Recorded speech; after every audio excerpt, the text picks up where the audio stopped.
Welcome back to another great episode of Comedians in Bed. And as always, I have another great guest here for us today. Now, I always go ahead and give a great introduction. And when I came across this dude's page, man, he's freaking hilarious. And I'm so glad that we have him on the show here today. Not to just make us laugh, but to give us more information on how to be better comedians right here. As you can see, this guy has no blemishes, no pimples on his skin. I'm going to ask the skin care routine too. So don't worry, we're going to get that all covered. Please welcome to the show, everybody, Sampson McCormick, everybody. Hey. What's good, man? I'm grateful to be here.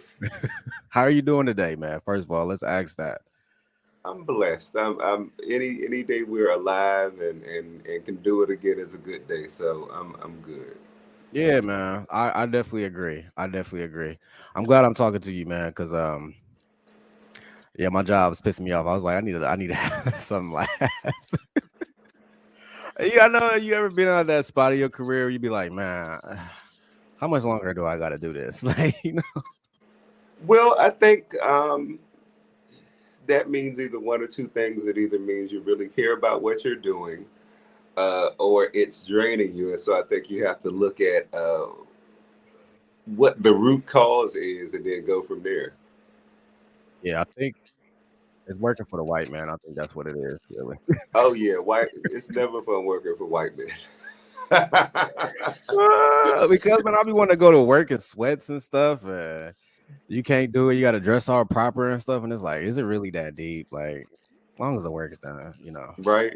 Yeah, yeah. But as we was talking beforehand, I want to get back into it because you was about to give me some good advice. You had asked me where I was at and the point of my career, and I'm doing this right now because I know me, I will forget. So you was asking me where I was at in the point of my career, and right now I'm 3 years in, and like I told you, I'm like working to get myself into comedy clubs on a regular basis, like book shows, not just open mics, and starting to submit for festivals. And one of the things that I told you is that I feel as if some of these festivals, they kind of just already have who they want, and they just take your money basically to fund the festival. That's at least that's what I feel. I'm not saying that I'm good enough that I should be on, but just seeing it and stuff like that, that's kind of how I feel. And then you were about to give me some advice about that.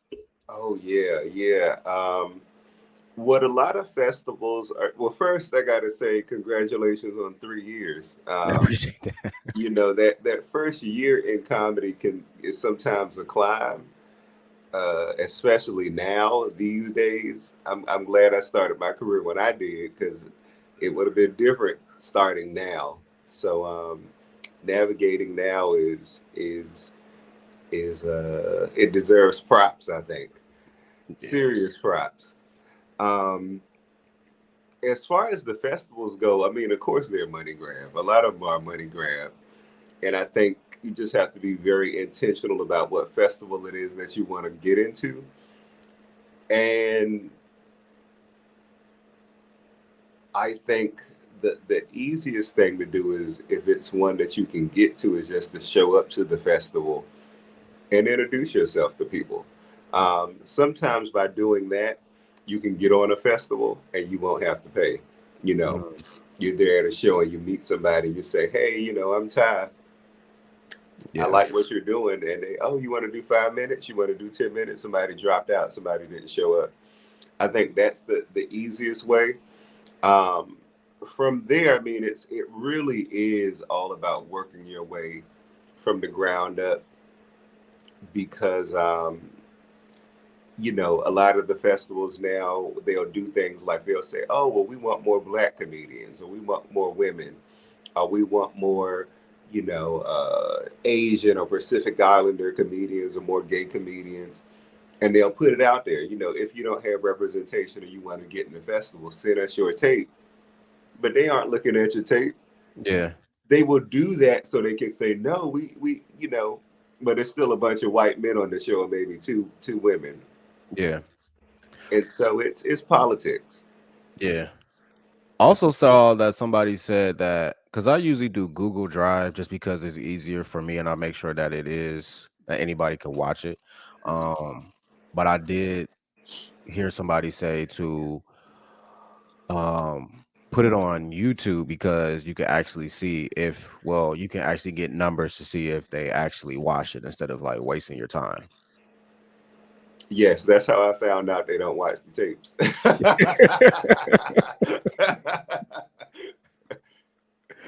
So I was like, all right, cool. But like the thing about, because I think the first time I tried to submit to one, I tried to put it on YouTube and it just, um, I don't know. I just didn't. I was just, that was at a point where I wasn't ready for everybody to like see my jokes. But now I don't care. Now I post on YouTube all the time. So that's why I took it off. I was like, nah, I'm not gonna do that. Plus, like I was just a little too like thinking too much about like people that might follow me from like different backgrounds, like church and stuff like that. Like, so but I don't really care no more. You can't care. I mean, the people at church, they go home and they talk probably worse than you talk. So do your stuff. Yeah. So Sampson, man, I'm so glad we got you here on the show today. Once again, thank you for your time. How long have you been in comedy and where are you at right now in your comedy career? Ooh, man. So I've been doing comedy in August. It'll be 22 years that I've been doing comedy. And where I'm at in my career, I think, is realizing how important it is to help other people,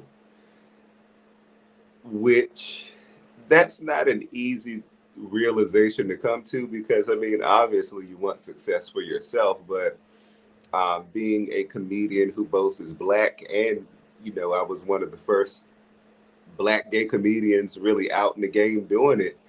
Um, I recognize if I would have had more people championing for me, not just in the business, but also if I would have had like a family who said, "We got your back. We believe in what you're doing," I would probably be a lot further. And there are a lot of experiences that I would have had that did make me stronger, but I wouldn't have had to go through that. I would have believed in myself more.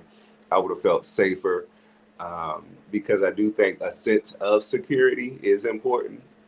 You know, um, when you are pursuing something you know you need to be doing.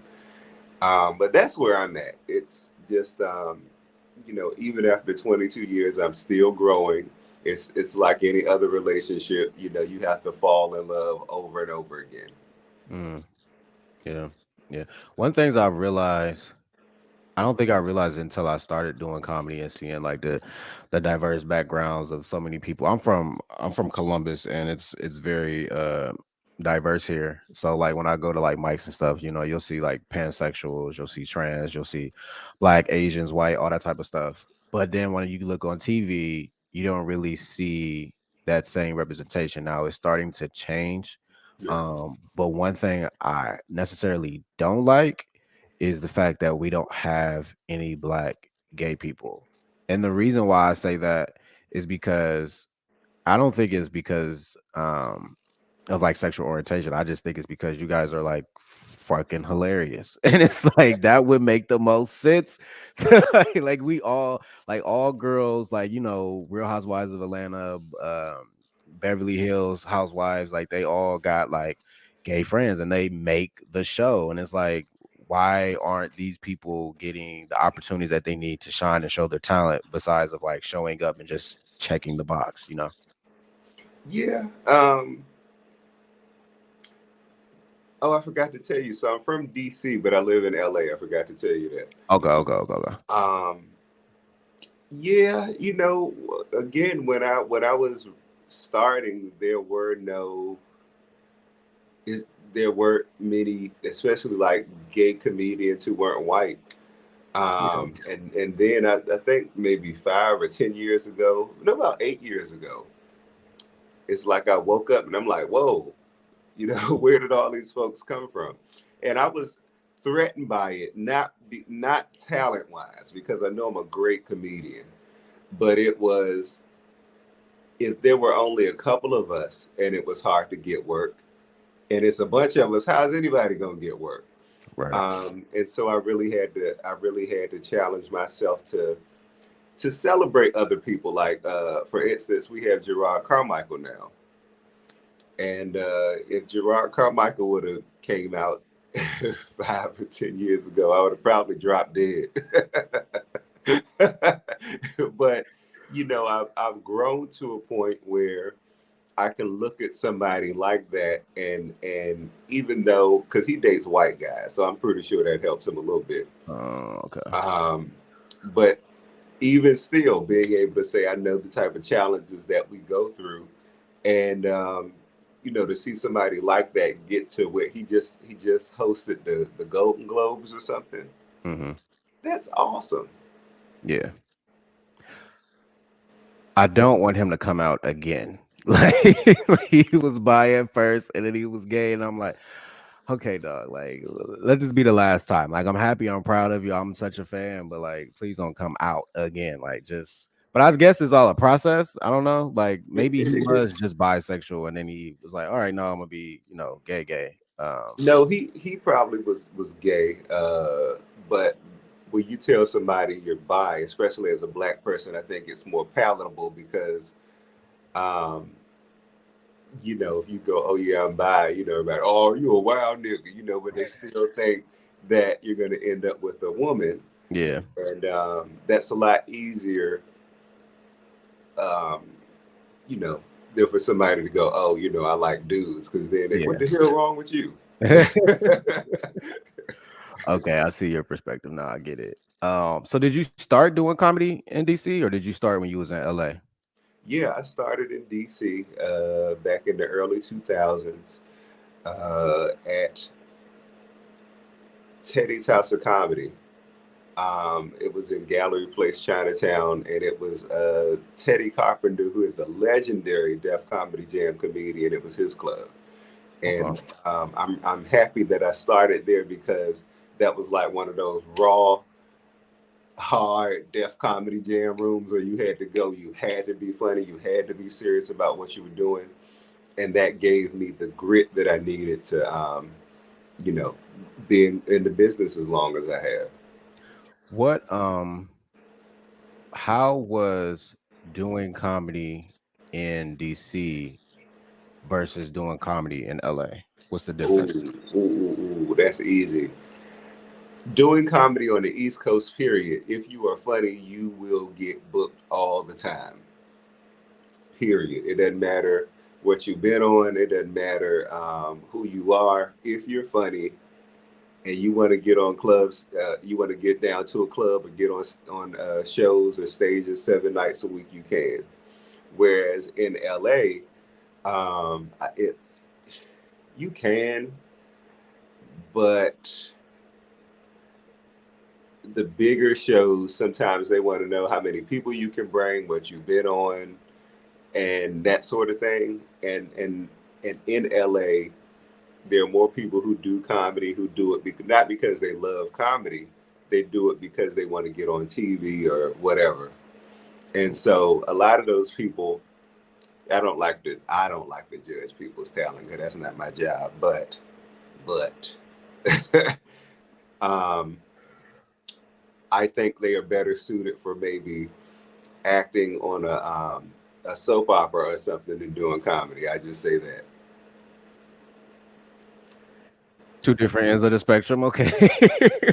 That's me being nice and positive. But those folks, for one, they may know casting directors. They may be able to, get other people on TV, and so it's like that political thing. Oh well, I can put this person on the show who maybe doesn't love comedy, but they got TV connections, or they're on a show right now, so there's that, or they got a million Instagram followers. Hmm. They haven't studied comedy. They don't know what a setup or a punchline is. They don't know any of the technical terms. They don't know how to perform, but they meet all these other superficial requirements. So you deal with more of that out here. And again, I think it takes a level of savvy. You definitely need to be hilarious. Like there are some shows that I get on and I may not meet some of the other technical requirements because I just there's certain games I don't play. But when I get on that show, I'm definitely gonna blaze that stage while I'm on it. Yeah. Yeah. One question I wanted to ask is how do you make a name for yourself with everybody that's in the city of Angels? Like, how do you make a name for yourself and establish, yourself as a working artist in LA? Just focusing on you. I think people get caught up in competition, and that's one of the worst things you can do. Um, you know, again, and this is me speaking from experience. One of the things that save me is I know. Sometimes it scares me how talented I am. And so I know that, but there are some people, they may not believe in their talent enough. There are some people who think that they have to play a certain game. And there's a quote that says the best way to win a game is not play it. So when you come out here, focus on you. Focus on what it is that you bring to the craft of comedy, and don't worry about what this person is doing or what that other person is doing. Be happy for them and focus on what you're doing. That's how you do it. Um, you know, have positive conversations with yourself to yourself. Um, Even when you get discouraged, you still gotta cheer yourself on. A lot of folks, some folks come out here with other people that they know people. Some people like me, I came here by myself. I had to be my own cheerleader. Hmm. And so it's very important that you do that and that you keep good company around you. It really comes down to it's a delicate balance of um, making career decisions for yourself that make sense, that feel good to you, and also taking care of yourself personally, like mind, body, and spirit. Yeah, yeah.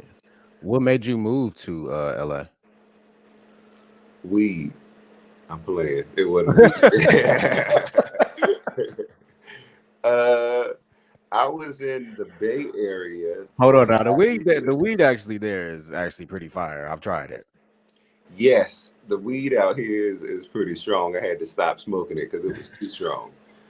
But I was in the Bay Area for 5 years, and then I just moved down here. I was in a relationship with somebody for about 5 years, and then when that relationship ended, I just came to LA. Okay. Now, one thing you mentioned is to study comedy, and I feel like I study comedy. Like I'll watch comedy specials, and sometimes when I'll try to do it, I'll do it kind of like how my acting coach told me how to do acting. Like I think he said or somebody else, but like I'll watch it with. First, I'm just looking for like production value, like because that's going to like get my attention or not, and then I'll put the captions on to like see how you wrote it. And then after that, I'm just watching as a fan. And then sometimes I might read like books on how to write jokes and things of that nature. How do you like actually like study comedy? Because when you hear those jokes, sometimes you think you might write something you think it's your joke, but it's also somebody else's joke. Yeah. Uh, I have always been very hands-on. I even now, I can write comedy, but my stuff is words. Like it might be a word, and it may be several things attached to that word, several thoughts. It may be a setup, it may be a punchline, and then I need to put the setup to it, figure out what the setup is, and so I have to go get on stage and say it. I'm really good at talking to people, so I'm not really afraid of bombing or anything like that because I know I'm not going to bomb. The least I will get is it won't be what I'm used to, but I think you just have to really get comfortable standing up there. This is just me, my method, and saying it, because in my opinion, my personal philosophy is the best laughs that anybody has always comes from sitting at a table talking to one of your friends, or in a car. You sitting in the car down in the Walmart parking lot smoking a joint with one of the homies or whatever, y'all laughing, kicking it, or you visiting your auntie and she talking shit. Those are where your best laughs come from. And so I work to make the jokes that I do on stage as organic as possible. The best way to do that is get as close to how it is that you really speak and think as possible. Yeah. Because I think some writing for some people works. Some people they need that structure. And if that works for you, that works for you. But I personally think it's important to get as close to your voice, that voice that you have that made you go, I can do this, or that voice that you have, that had your classmates and your best friends and your siblings or whatever telling you, oh my God, you should be a comedian. You want to get close to that. I think it is good to look at other comedy specials too. Um, but if you look at them, I always go for the blueprints. Old school will always be the standard. So, you know, Red Fox, who's my favorite, Richard Pryor, Dick Gregory, Paul Mooney, Moms Mabley, Bill Cosby, uh, the Wayans, In Living Color. The thing you really want to focus on is timing, pacing, delivery, structure, uh, exaggeration, simplicity. There's so many different technical aspects of it that you want to focus on. And I think if you know that, that's what makes it funny as opposed to, oh, this person is up on stage talking funny. Because now comedy, the craft of it, not even the craft of it, the business of it, as far as what is produced in mass has gotten very safe. Mm-hmm. And so when you try to get too safe with comedy, it's not going to be funny because comedy is not about protecting people's feelings. Comedy is about going for the throat, saying what it is. Yeah. Yeah. Um, thing about cadence. Cadence kind of messes me up. Sometimes I'll say something like sometimes I feel like my sentences are too long. So then the first thing I'll do is be like, all right, what words can we cut to make this cadence more flow better? And then sometimes I'll have to say it one way, another way, or say it a different way. How do you come up with the cadence, or is it just generally how you speak? Hmm. I think whatever gets you to the joke most effectively. I think you find the cadence there.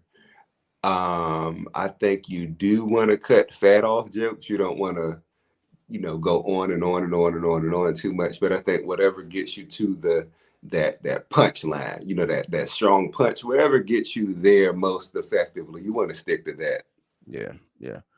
Another thing I am learning in the process of right now is learning my audience.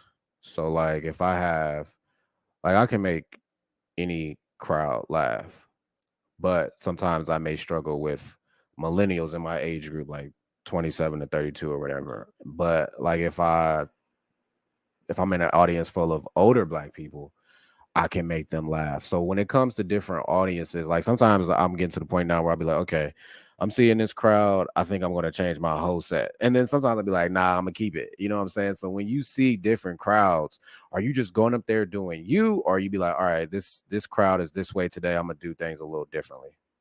So, well, millennials don't think anything is funny, They so don't. they'll text it to you. You should have a thing up on the screen behind you so they can text LOL every time you crack a joke. Um, I think you have to do what works for you, what feels good for you, um, what feels solid for you. That's what it comes down to. Where you know how you see some comedians who come out and it's like they come out and it's like right away, like they're lighting that audience on fire. It's like they come out and those comedians are so set in what it is that makes them funny that they cannot be moved by any audience because they know they dictate to the audience what's funny. And you have to get to that point. Um, Most people are followers.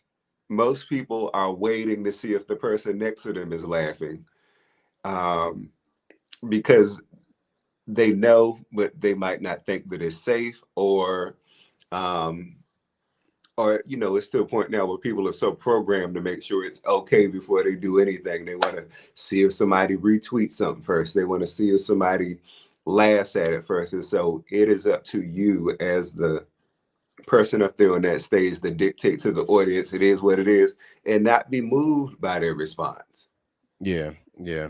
No, I agree because I actually, it's another podcast that I comedian podcast that I watch, and they have like a live stream where you can like for an hour they'll have a live stream where you can put like jokes in there and they'll give you feedback. And it was a new joke. I was like, I know you guys do this, but I've never participated, so I'll participate. And I just threw out like a one liner, and they didn't think it was funny, and that's fine. But his advice was like, if this is the brand, if like you got to be mindful of like what you want to be known for, and he was like, and you could just do better. And I was like, okay, cool, bet. But I was like, I do want to be known for this. Like, this is, you know what I'm saying? So I took it with a grain of salt because I'm like, he don't know me personally, but yeah, I was like, this is what I want to be known for. And it kind of discouraged me to like go to open mic and try it. And I haven't yet, but I think you do gotta like know who you are and just be your authentic self. And people gonna vibe with it. And if they do, they do. And if they don't, they don't. That's why I feel like some people like when like a dream like ours, like being a comedian, an actor, a rapper, whatever, it's so common, but there's 8 billion people in the world. So everybody's not going to connect with just one type of style. Like there's different styles. And I just, yeah, you really got to go out there and just really be yourself for real, for real. You got to be very comfortable. You have to be unwavering. I know when I go on stage, I know. Well, I'm about 99% sure that I'm gonna make everybody in that room laugh. Maybe not at the same things, but it's gonna be a facial expression. It's gonna be um, a face I make. Yeah. It's gonna be something I say. And that I think that's the attitude that you have to say. But I say this very humbly. I also know I'm not good at what I do.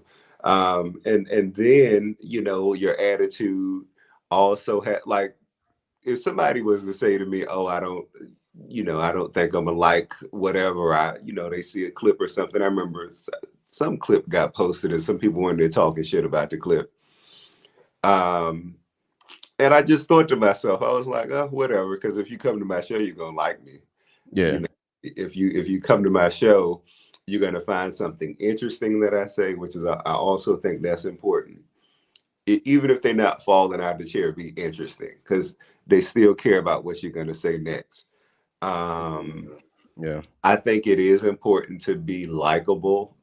Um, Even if you're saying things that maybe rattle the cage a little bit, like I think there is a way to be likable doing that because some comedians like get up there and they attack the audience. And it's like sometimes you have to do it, but it's a certain way you have to do it. For instance, Bernie Mac on Def Comedy Jam when he debuted on Def Comedy Jam. I know you know the story about that. They had booed the comedian who came on before he did. So when he came out, he came out there dancing. He's setting the tone for himself. Hmm. He did that for himself again, like I said, to kind of within himself become solid in front of this Def Comedy Jam audience again, which is important. You got to be solid in you, and then I'm not scared of you, motherfuckers. Yeah. So he attacked them, but it was in a way that made them sit up and respect him, Yeah. Yeah. Yeah. Yeah. and it Yeah. was I bombed. likable. My fault. Go ahead. And it was likable. Yeah. Yeah, I bombed at a show and I told him I don't give a fuck what y'all say. I'm funny. So F y'all. Like, and that was the most laugh I got. But yeah, I don't know what was wrong. But it was a learning lesson because I felt like they didn't really they sometimes I feel like when you're up there, they think it's a conversation instead of just listening. You know what I'm saying? And I think when they come there and thinking like we're here for a conversation, it's not really it doesn't trigger the laugh. And I'm was trying to figure out how to switch that. But it was a black audience and I should have just did shorter jokes. That's what I should have did. Oh, yeah. With a black audience, they like to be yelled at, and verbally abused a little bit, just a little bit. And that leads me to my next question because so before this we were talking and I'm assuming that you grew up in church and one of the things that I hear pastors say is like stay away from people that talk about themselves a lot, you know. And that kind of stuck with me and now it's messing me up in my comedy because it's hard for me to talk about myself because I feel like I don't have a problem like making jokes about myself, but it's just trying like being humble as a black man is hard because like so many are not. You want to, you know, be the opposite. So it's like if I feel like if I go up there and I just talk about myself, I feel like it just wouldn't connect in a sort of way. I feel like if it's something like embarrassing, like if I do it on myself or something like that, then yeah, because I'll be like, oh, I did that too. But like, I don't know. That's been one of my biggest struggles is to make jokes about myself. And I don't really like making jokes about other people because I feel like it's not being received well. I think it's a lack of my writing, but I'm not. You get what I'm saying? Like, You mean talking about yourself? You mean like being self-deprecating? yeah, Okay. Not standing up going, I'm Ty, and let me tell you about my day. You're yeah, okay doing that, but it's just like making fun of yourself. yeah. I don't know why that's a struggle for me, but it is for some reason. What about it? Just like I said, like from the church, like just hearing like you shouldn't talk about yourself. Like I don't. I think it was just. I think it was just personal stuff. Like I know, like growing up, a lot of people didn't choose me, so I had to be my own advocate. Mm-hmm. And then when I stopped doing that and was like, all right, whoever rock with me. Whoever don't. Now it's like now I'm choosing a profession where I'm talking about myself, and it's like I was trying to get out of that, you know, in a sense. Mm-hmm. Um, hmm. That can definitely cause a conflict. I'm gonna tell you something really personal. Um, and it may help you understand and I don't know, it's complicated. So similar to you, like when I was growing up, I was I didn't have the most people around me who chose me either, right? And so that makes you feel you don't feel as important, right? And so you don't feel as worthy of things, you don't feel special. And so that is something that I definitely have struggled with for a long time, even unknowingly. It's kind of like, who am I to stand up in front of an audience and shine, Yeah. you know, and hold court? But that's a talent that I have. And so, you know, I think that that example, you know, that we both have there, even though it's a bit different, you know, it goes to show how these seeds are kind of planted in you that do affect your trajectory in life sometimes. And so I think it's finding a balance in it. So, for instance, I had to go, this is my talent. This is something that I have. I'm a good person. I do it for good reasons. I do it because I genuinely care about people. This is my contribution to society and the world. And it's a great thing. It's a beautiful thing.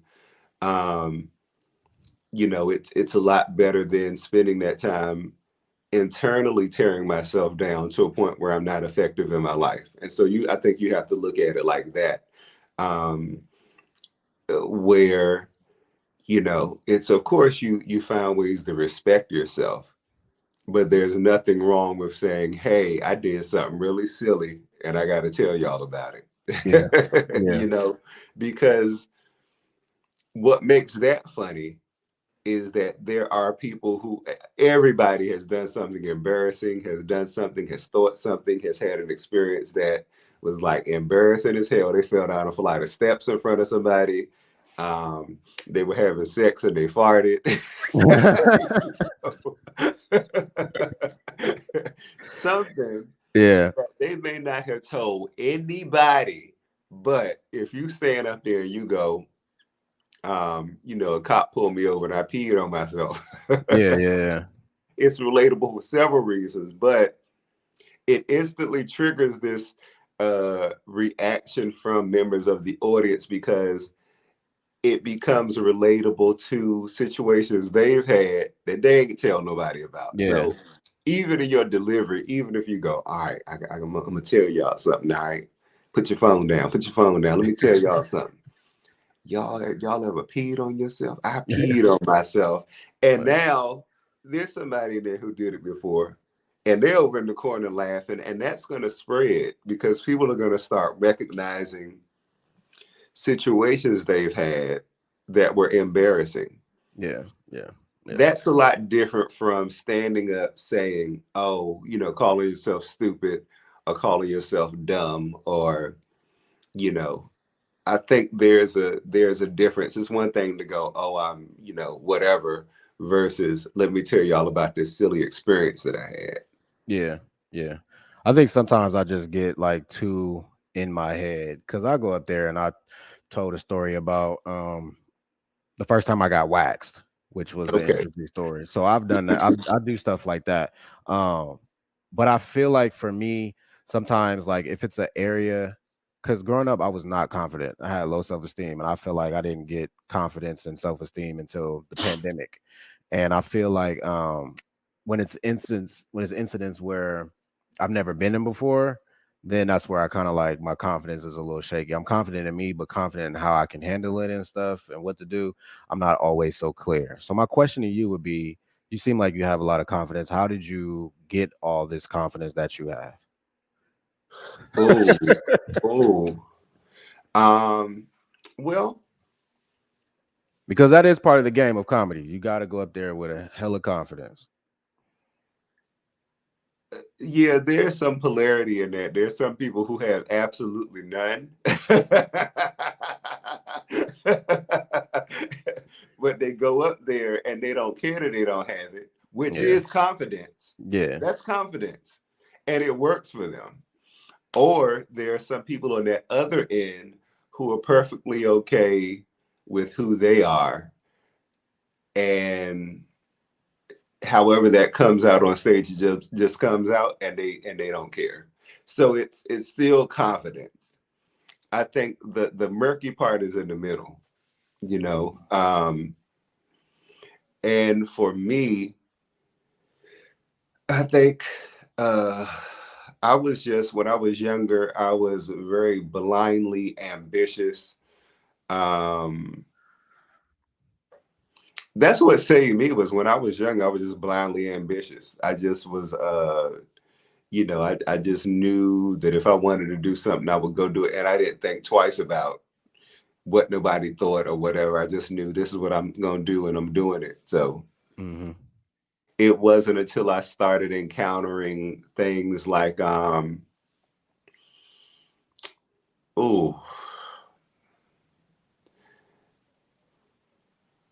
I really had to build it by failing in a lot of ways. I think a lack of confidence comes from fear of something. You usually are fearing um, rejection, or you're fearing failing, or you're feeling a part of yourself that you haven't accepted yet. And I think that's all it is. For instance, I used to be like that with guys that I dated. And I would say this, I have never dated no monkeys or nothing like that. All the dudes I have dated have been some. I all the dudes that I have dated they could have been models. Every last one of them. Yeah. I've always dated gorgeous men, but because when I grew up in the 80s where darker skinned men were told, oh, you're ugly if you have a bigger nose, or if you're darker skinned, y'all aren't as attractive, y'all are ugly, light skinned men. You hear that growing up, and so that sticks with you. And even at almost 40 years old, I still have to have conversations with myself where I have to say, you're okay, you're wonderful, you're great, you're beautiful, you're attractive, you're strong, all that type of stuff. Because when you plant those kinds of seeds in kids, it doesn't go anywhere. Mm-hmm. And I think it can come back. It usually happens in one or two ways. Either you grow up accepting treatment that you should not accept, or you go around treating other people like shit because you feel that low that you feel like you have to kick other people around to feel good about yourself. Yeah. And so, to get to the point, mine just took a lot of failing. It took me having to go through a couple of relationships where I was treated really badly to go, okay, why are you accepting this? It took me, seeing other people and, that has started after me in my career advance further. Like, for instance, with the gay thing, I don't think of myself as a gay comedian. I'm just funny, but that's just one of the things that does kind of make me different a little bit. But some of the clubs, what my perception was that some of the clubs would not let me in, even though I was qualified to headline. They wouldn't let me in because I was Black, because I was gay. Mm-hmm. And I started internalizing that. I think we also are told, by the church, oh, you're going to hell, you're this, you're that. Put that on top of it. And it took me seeing these little young kids come up on Twitter who were gay and do all kinds of wild shit, headlining these clubs that have been trying to get in for 10 or 15 years. Yeah. Getting on late night, getting on shows on HBO. I've been trying to do that stuff for 10, 15 years. Mm-hmm. And it took that for me to deal with that insecurity that I had that would have made me mad to see another Black gay person get things to go, you know what? Well, I had to nurse those wounds, but I got to a point where I was like, well, good for them. And now I'm able to say good for them. Yeah. And then go, okay, well, if this person has done that, then I need to go inside and figure out what my issues are. In our business, we're taught, especially as Black men, I think Black women too, but I think men in general, but especially I think Black men aren't really valued just as people. I think people assign value to us based on what we have, what we're doing, what our social that sort of stuff. Mm-hmm. And so coming into this business where we don't benefit from nepotism a lot. Yeah. We come into this business where, if you did have a parent who supported it, which many of our parents don't, they go, oh, well, just be real good. Maybe somebody will discover you, which is horrible advice because, you go around waiting for somebody to discover you and you should be focused on discovering yourself. Yeah. And then when you do get somebody who discovers you, somebody to come around who can, give you an opportunity that can change your career in life, you get screwed over, which I also dealt with that. And so I think I developed it through enduring a lot of really painful experiences. Okay. Same. Now you got this. Now, if people haven't discovered you yet or don't know, who you are and your stuff, they can definitely discover you on your new comedy special, Church Boy, streaming on YouTube. How did you come up with the title? How did you know it was time to do it? What was the process like of putting this all together? Oh, so I had done I think 3 or 4 comedy specials. I have a bunch of them out. But that one, I don't know why I did that one. I just wanted to, I'm always working on something. You know, I'm always like, okay, well, we gotta do something else. I always have to have a project. Yeah. And so I had been touring touring really heavy in 2019. And so when 2020 came around, I was like, well, let me go ahead on and put this on a special. I hadn't put one out in 13. I did one in 2013, then I did another one in no, I did one in 2012 and then 2013. So it had been 8 years, 7 or 8 years. So I just was like, it's time. Yeah. Did not know when we were recording it that the very next week the pandemic would hit. And I was nervous, because all the shows, I think we did 5 shows that weekend. We just recorded the one. All of them were packed. Mm.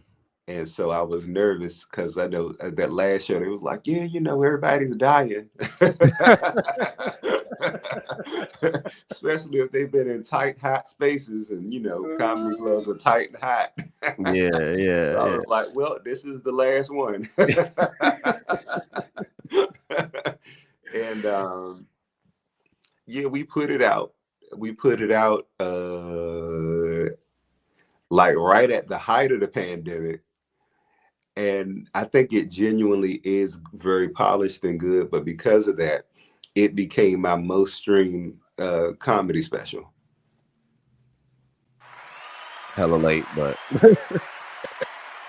I was trying to find it.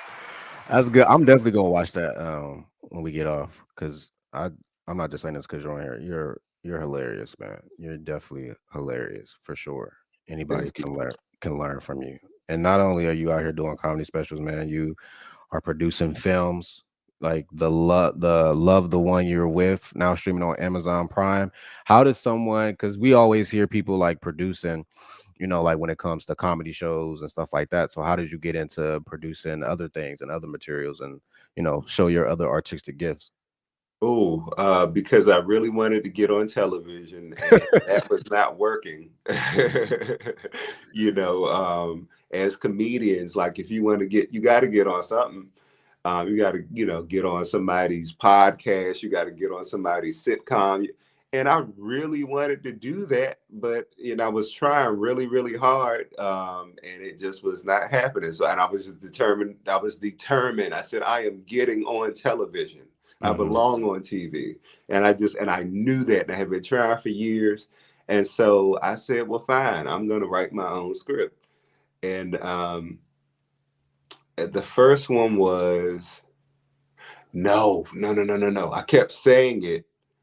And, so was going to auditions and stuff, wasn't getting anything. I was like, man, fuck these people. Yeah.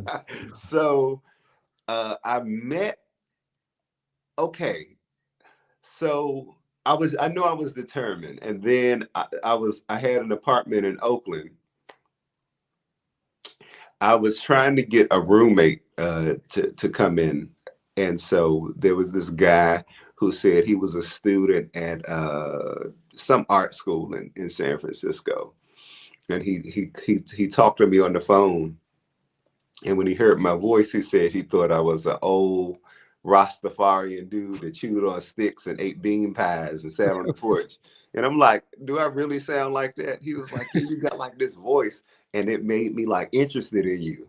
So he said he had Googled me I think he Googled me to make sure I wasn't like some scam artist or something like that. And he said when he Googled me, he saw all this stuff. And he said he wanted to come over and meet me. So he came over to the house, he met me. And he was like, By that time, he had actually found another spot that he wanted to stay in, but he said he wanted to meet me. So that was how he did it. He said, well, at my school, I am working on a film project, and I saw some of your stuff online, and I really would want you to be a part of this. So I said, okay. And we shot the film, and the film got nominated for an Oscar award in 2017. Okay. So that was the first one, and then in 2019 I wrote one, and we went on a tour with that film. I think we did 11 cities. It sold out in 10. And then I did another one called Party and Play. That is also on Amazon Prime. And then I did Love the One You're With. See, man, you can't be denied. That talent right there, you Oscar nominated and everything. You can't even be denied, Sampson. Yeah, you gotta. It's and it also this is where I started to recognize. Okay, well, and it really, what you will encounter in this business too sometimes is, like, I had friends who were working in TV. I had friends who were on shows who had pull, who could have said, hey, let's get them on a couple episodes. Mm-hmm. I had one, I thought he was a friend, um, who had me to come to set, and he was working on a major show at the time. And he had all of our other friends who were like artists, and they had major followings and stuff like that. But he got all of them on the show, and it wouldn't have hurt anything for them to put me on one episode of that, because I mean, at that time, if I would have gotten on that show, that would have been guaranteed bookings or something. Yeah. Yeah. And so, without naming any names, because if I name his name, you would know who he is. Um, he also screwed me over on another film that we did together. This was one that I bought him on, and that experience hurt so badly that it helped me recognize it is important to, and I've always believed in treat people fairly, but it helped me to recognize how important it is to put people on. That won't hurt you to put some people on. Yeah. Like, you're in a position, and this person was blessed. I'm talking about NAACP awards and Emmy nominations and shit. It wouldn't hurt you none to do something to help me advance what I'm doing. But that helped me recognize it is important to, yes, I can get on stage and do my comedy and stuff, but when I'm touring, if I'm in a city and I can put another comedian on my show, get them on, pay them. Whenever I do projects, make sure I get people and use those people over and over again so they can develop an audience for what they're doing. It was a huge learning experience. I think I learned that when I first, I don't think it's when I first got Prime. Might have been during a pandemic. For some reason, I was like, okay, Def Comedy Jam is on Prime, so I'm about to study it. And I really looked back and I saw how different seasons they had different hosts and everything. But one thing I've noticed when Martin was on there, like, I'm not gonna say every comedian, but a lot of people that he used and booked for the Martin show came from Def Comedy Jam. And I was like, oh, this is like mad important to like give them their opportunity because they're talented people. They're your friends. You want to work with your friends and you know they can deliver. Like it's so important to put on people that you know. Yeah, and again, I think people who can't do that, it's either one or two things. It is either extreme selfishness or it is an insecurity.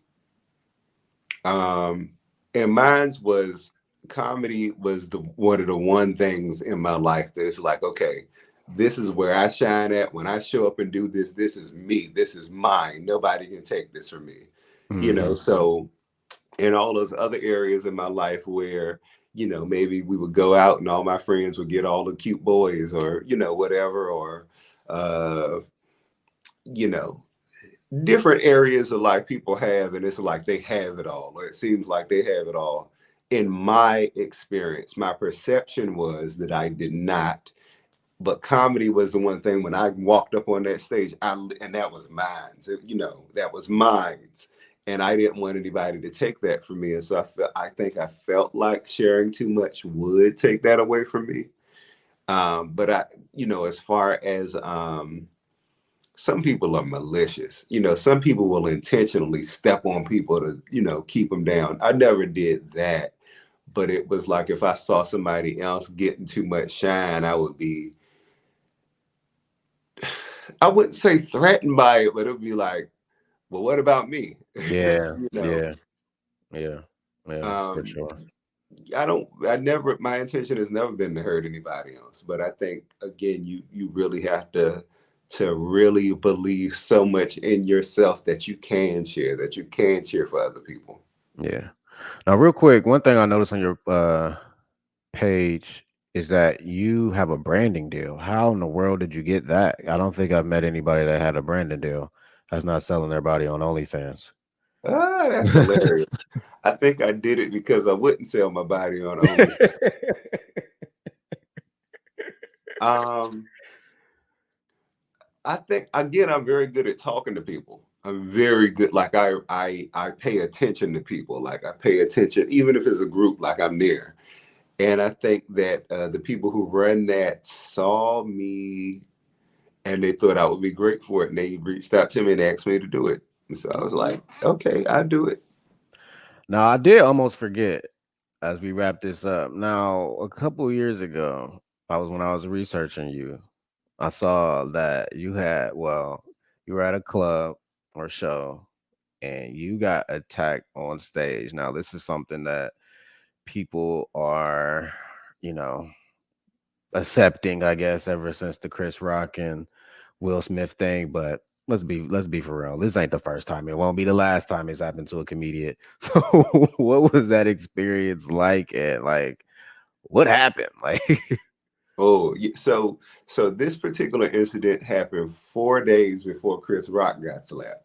oh, okay. And like 2 or 3 weeks before Chappelle got tackled on stage. And then we've just seen more and more comedians get beers and shit thrown at them and whatever. But I think this is the second time I've been attacked on stage. I was in Redding, California. I had been performing in Redding, California for about 7 years annually at a casino. And Redding, California is like the Mississippi of California.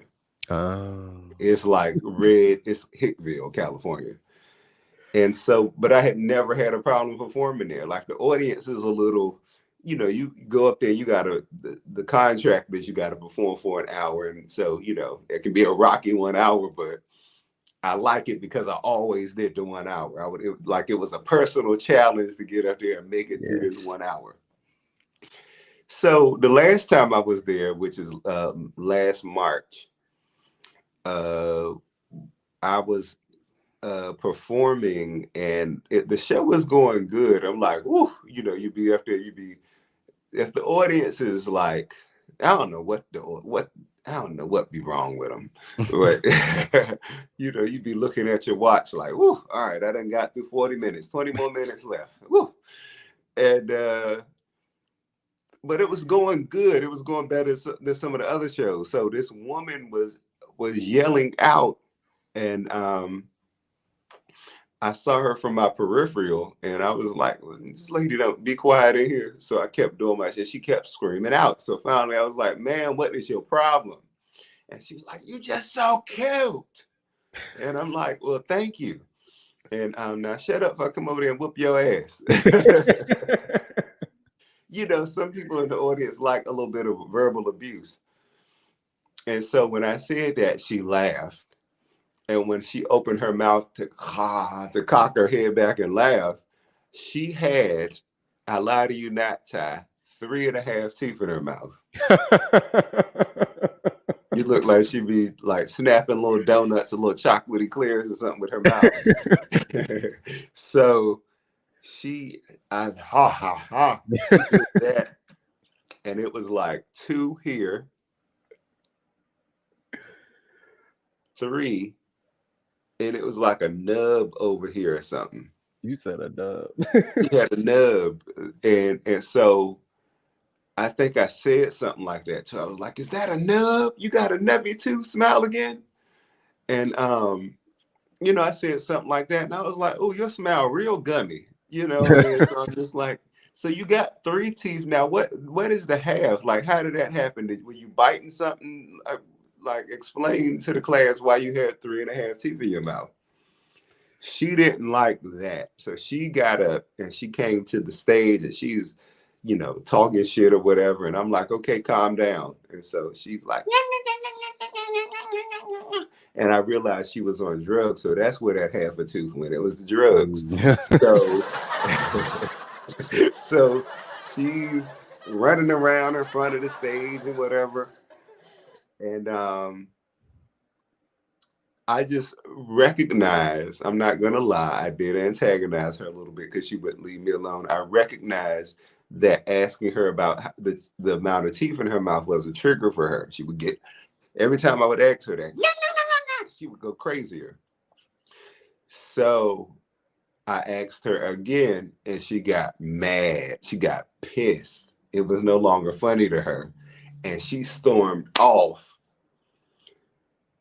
She went to the back of the bar, and this other woman came, I guess that was with her, and started hugging her and consoling her. Now the woman was crying. And I just stayed on that half a tooth. I was like, well, maybe if she cries hard enough, it's going to come out. So that woman that was holding on to her was like, "Fuck you, dude, you're an asshole." This and that. And the lady had real big titties. So I said, "You shut up coming up in here with the big old titties talking trash." And when I was doing that, there was this guy in the back who was also with them that I did not see, who came from the back of the bar. He came all the way up to the front of the stage talking shit.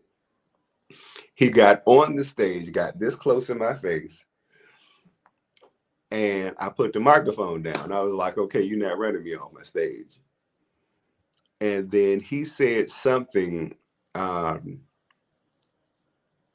the lines of, "I'm gonna whoop your ass, I'm gonna whoop your black ass," or something like that, he said. And he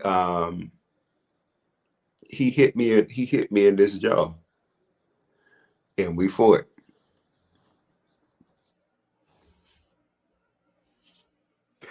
That's how, that's how I know you from DC. He's like, yeah, he hit me in my jaw and we fought. Yeah, we fought. Hey man, you gotta do what you gotta do, man. You really do. You really do. Yeah. I haven't been attacked yet. And when that happened to Chris Rock and Will, I was like, should I stop saying certain things? I was like, nah, whatever happens, happens. Yeah, I mean, it's comedy. It's to a point now, no matter what you say, somebody may get upset. So, and we aren't always at theaters, we're out at bars and stuff like that. And so anything can happen. So you just really just have to be aware and try to be as safe as you can. Yeah, yeah. Now, Sampson, as we wrap this up, man, what are like some words of encouragement or motivational, any motivation you can give to any comic listening to this right now?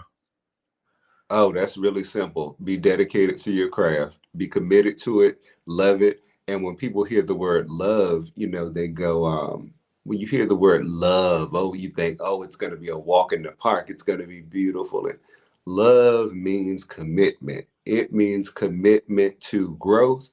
It means commitment to challenges. It means commitment to things, even when they don't feel so good. And there will be many times in your career where it won't feel good, where you'll be like, what the hell am I doing? This is not fun. But love is knowing that you will always be able to grow through it, to meet challenges, to rise to challenges, to overcome those challenges. And as you do that, continually find new ways to be a better person. Because I think doing comedy, at least in my experience, has made me a much better person. And a better comedian. You understand people better. You understand the craft better. And You just have to be committed to it. Don't do it because you want to. I mean, sure, you want people to know who you are. That's okay. But the first commitment has to be to excellence. And so that's what when people say, commit to the craft, love the craft. That's what it's about. Samson, tell people why they should listen to Comedians in Bed. Oh, people should listen to Comedians in Bed because it is a Black-owned business. Okay. People should listen to Comedians in Bed because this is where honest conversations take place, and people need a dose of honesty, especially in these times where people are more comfortable hearing what they want to hear. And what better way to get the truth than from comedians in bed telling the truth? Hey, man. Hey, tell people where they can find you at, Samson. Instagram at Sampson Mccormick, or you can go to sampsoncomedy.com. And if you want to watch next week's episode, you can subscribe to my YouTube channel at TYE Comedy. Or if you want to listen to this on the audio version, you can check out this podcast wherever you listen to podcasts. I'm in year 3, trying to get to year 22. He's in year 22, trying to get to year 40. But either way, we're going to make it.